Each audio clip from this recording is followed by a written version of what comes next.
Tak lama kemudian mereka terdengar bunyi air dari arah perigi tu. Mereka semua terus diam dan pasang telinga. Bunyi tu semakin jelas, macam bunyi seseorang tengah berenang dan berusaha tak tenggelam ke dalam perigi.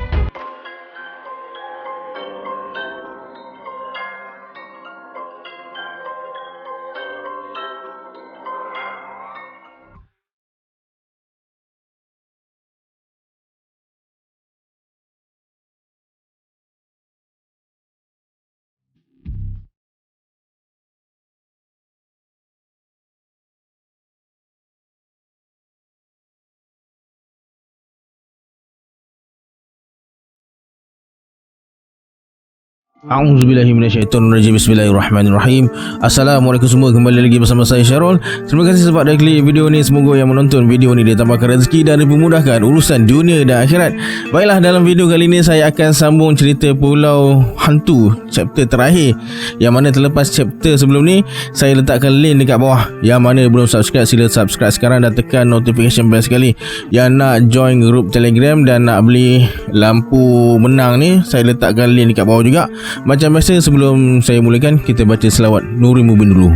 Sallallahu Rabbuna ala nuril mubin Ahmad al-Mustafa Sayyidil Mursalin. Sallallahu Rabbuna ala nuril mubin Ahmad al-Mustafa Sayyidil Mursalin. Sallallahu Rabbuna ala nuril mubin Ahmad al-Mustafa Sayyidil Mursalin.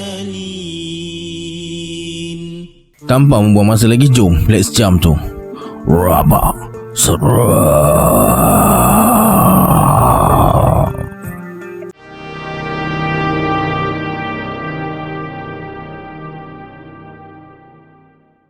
Aldi tiba-tiba menggila macam orang kerasukan.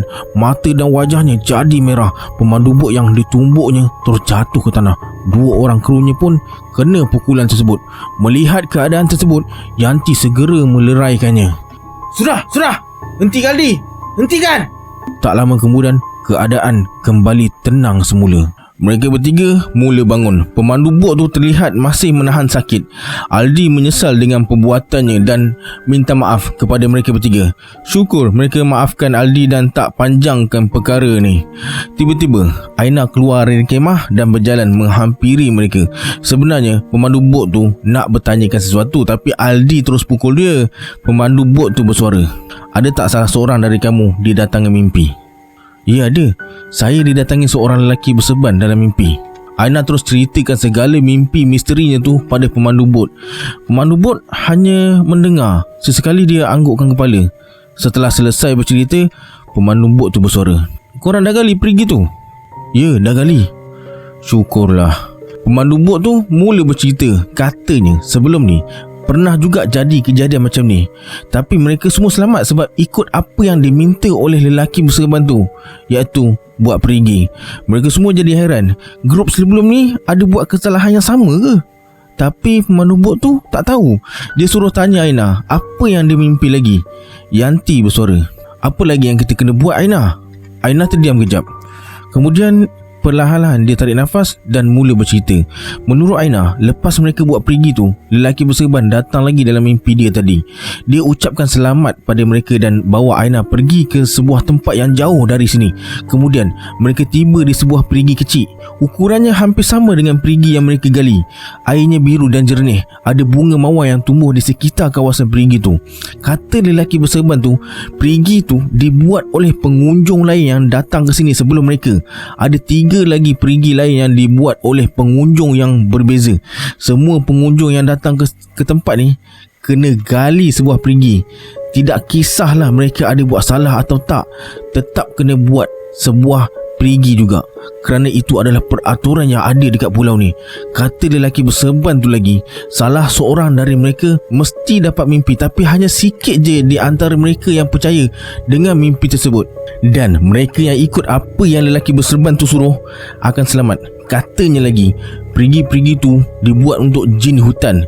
Mereka tak boleh pergi ke laut untuk berendam dan menyelam sebab kerajaan mereka bermusuh dengan kerajaan jin-jin yang berada di laut.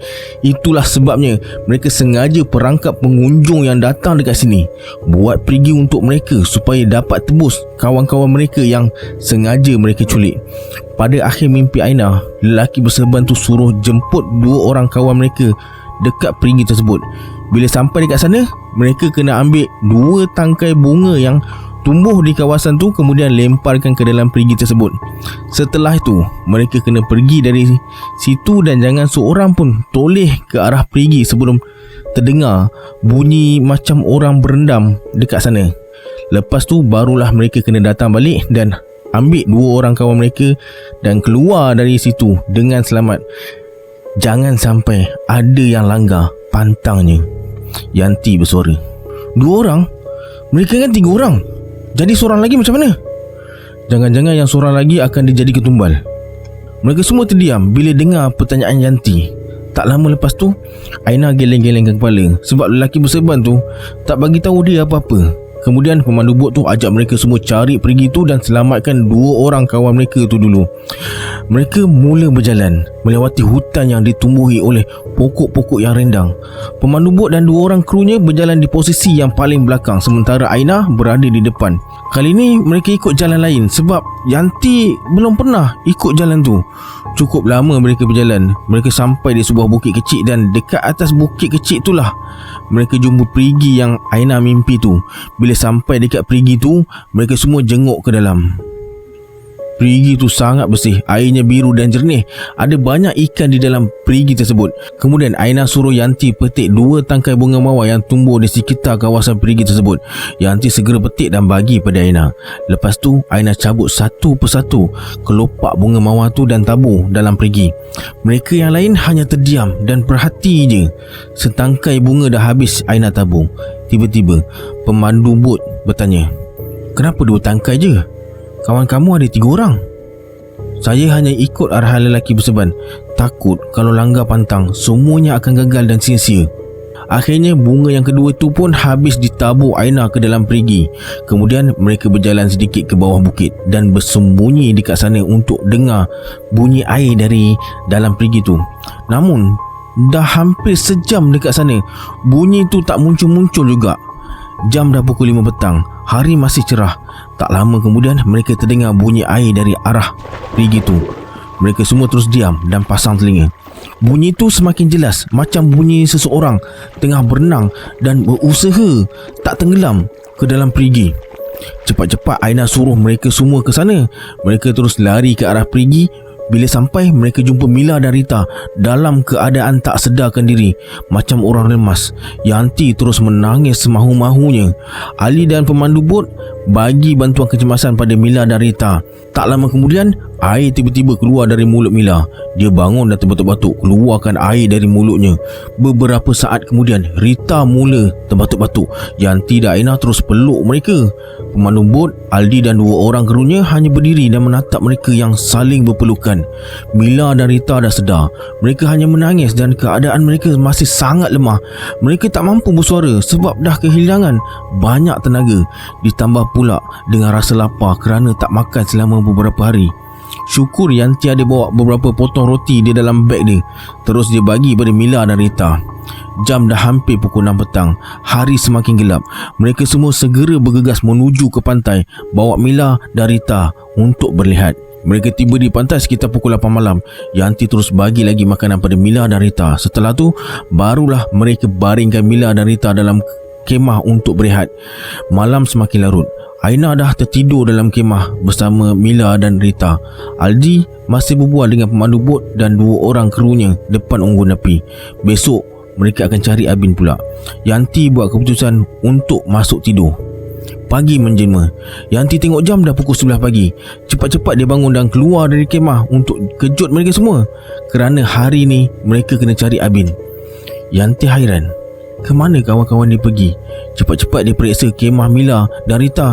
Alhamdulillah, mereka berdua masih tidur nyenyak dalam kemah lagi. Tiba-tiba, Yanti nampak kertas kecil dekat luar pintu kemah Mila dan Rita. Dia terus ambil dan baca. kami pergi ke hutan untuk selamatkan Abin. Malam tadi lelaki berseban datang dalam mimpi dan bagi petunjuk pada aku. Tolong jaga Mila dan Rita. Yanti terasa sedikit lega dan buat keputusan untuk memasak. Dah siap masak, dia kejut Mila dan Rita, ajak mereka makan sekali. Keadaan mereka dah bertambah baik. Sedikit demi sedikit mereka mula bersuara. Mila dan Rita terus bercerita serba sedikit tentang kejadian yang menimpa mereka malam tu. Kata mereka, malam tu lepas berpisah dengan Yanti dan Aina, tiba-tiba mereka ditangkap oleh manusia berbadan besar dan dilempar ke dalam perigi tersebut. Sebenarnya masih banyak hal lagi yang Yanti nak tanya pada mereka berdua, tapi keadaan mereka masih terlihat lemah. Masa terus berlalu. Jam dah dekat pukul 4 petang. Tiba-tiba Yanti terdengar bunyi langkah kaki dari arah hutan. Dia terus keluar dari kemah dan ternyata mereka semua dah pulang. Aldi bersuara, "Yanti, cepat kejutkan Mila dan Rita. Kita kena bawa Abin ke hospital cepat." Yanti tengok mereka tengah pikul tandu. Atas tandu tu ada seseorang yang tengah terbaring tak sedarkan diri. Yanti terus masuk ke dalam kemah, kejutkan Mila dan Rita. Sementara Aina dan yang lain kemas barang-barang dan bawa masuk ke dalam bot. Jam dah pukul 4 lebih petang. Mereka semua dah berada dalam bot dan bersiap sedia untuk tinggalkan pulau hantu tersebut. Sekitar pukul 6 petang, mereka tiba di pelabuhan dengan selamat. Kawan-kawan pemandu bot yang berada di pelabuhan sama-sama membantu mereka semua pindahkan barang-barang. Pemandu van yang hantar mereka 4 hari lepas sampai tertidur tunggu mereka dekat sana. Kemudian mereka bertolak menuju ke hospital terdekat. Setibanya di hospital, Abin terus dibawa ke unit kecemasan. Dia dah kehilangan banyak darah. Tubuhnya semakin pucat. Yanti segera telefon kedua orang tua Abin dan bagi tahu hal sebenar. Keesokan harinya, kedua orang tua Abin sampai sana sekitar pukul 12 tengah hari. Namun, Abin tak dapat diselamatkan lagi. Dia meninggal dunia pada pukul 7 pagi, 5 jam sebelum orang tuanya sampai. Abin luka parah di bahagian dada dan kehilangan banyak darah. Mayat Abin dikebumikan di kampungnya. Ramai yang menangis dan terkejut bila dengar kejadian tu. Sampai ke hari ni, setelah setahun berlalu, mereka semua tak akan lupakan kejadian tersebut. Okey, tamat sudah cerita Pulau Hantu ni. Macam mana dengan cerita ni? Best ke tak best? Dan sesiapa yang pernah tengok cerita Jalur Linggarjati yang mengisahkan perjalanan Adi nak ambil pembalut wanita yang dibuang Ayu di Gunung Ceremai, kan akhir ceritanya ada plot twist. Dekat saya ada cerita dari sisi pandang Ayu pula. Kalau nak saya ceritakan, sila komen Ayu banyak-banyak. Ayu. Kalau ramai yang komen, saya akan ceritakan sebab cerita ni memang panjang. Baiklah, kalau anda suka dengan cerita ni, jangan lupa like, komen dan share. Dan kalau anda suka dengan apa yang saya sampaikan, jangan lupa subscribe. Kita berjumpa di video akan datang. Saya Syarul. Assalamualaikum. Adios.